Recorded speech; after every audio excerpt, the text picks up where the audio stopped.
خداوند کے زندہ کلام میں سے پیدائش کی کتاب اس کا 6 باب۔ جب روئے زمین پر آدمی بہت بڑھنے لگے اور ان کے بیٹیاں پیدا ہوئیں تو خدا کے بیٹوں نے آدمی کی بیٹیوں کو دیکھا کہ وہ خوبصورت ہیں اور جن کو انہوں نے چنا ان سے بیاہ کر لیا۔ تب خداوند نے کہا کہ میری روح انسان کے ساتھ ہمیشہ مزاحمت نہ کرتی رہے گی، کیونکہ وہ بھی تو بشر ہے، تو بھی اس کی عمر 120 برس کی ہوگی۔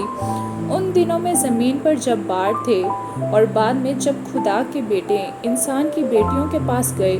تو ان کے لیے ان سے اولاد ہوئی۔ یہی قدیم زمانہ کے سورما ہیں جو بڑے نامور ہوئے ہیں۔ اور خداوند نے دیکھا کہ زمین پر انسان کی بدی بہت بڑھ گئی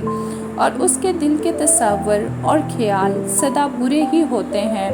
تب خداوند زمین پر انسان کو پیدا کرنے سے معلول ہوا اور دل میں غم کیا، اور خداوند نے کہا کہ میں انسان کو جسے میں نے پیدا کیا روئے زمین پر سے مٹا ڈالوں گا، انسان سے لے کر حیوان اور رینگنے والے جاندار اور ہوا کے پرندوں تک، کیونکہ میں ان کے بنانے سے معلول ہوں۔ مگر نوح خداوند کی نظر میں مقبول ہوا۔ نوح کا نسب نامہ یہ ہے: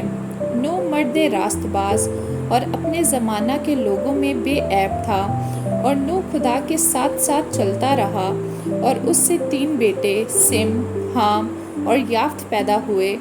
پر زمین خدا کے آگے ناراض ہو گئی تھی اور وہ ظلم سے بھری تھی، اور خدا نے زمین پر نظر کی اور دیکھا کہ وہ ناراض ہو گئی ہے،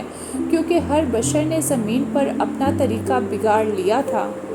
اور خدا نے نوح سے کہا کہ تمام بشر کا خاتمہ میرے سامنے آ پہنچا ہے، کیونکہ ان کے سبب سے زمین ظلم سے بھر گئی، سو دیکھ میں زمین سمیت ان کو ہلاک کروں گا۔ تو کھوپڑ کی لکڑی کی ایک کشتی اپنے لیے بنا، اس کشتی میں کوٹھریاں تیار کرنا اور اس کے اندر اور باہر رال لگانا، اور ایسا کرنا کہ کشتی کی لمبائی 300 ہاتھ اور اس کی چوڑائی 50 ہاتھ اور اس کی اونچائی 30 ہاتھ ہو، اور اس کشتی میں ایک روشن دان بنانا اور اوپر سے ہاتھ بھر چھوڑ کر اسے ختم کر دینا،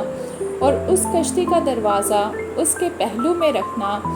اور اس میں 3 درجے بنانا، نچلا، دوسرا اور تیسرا۔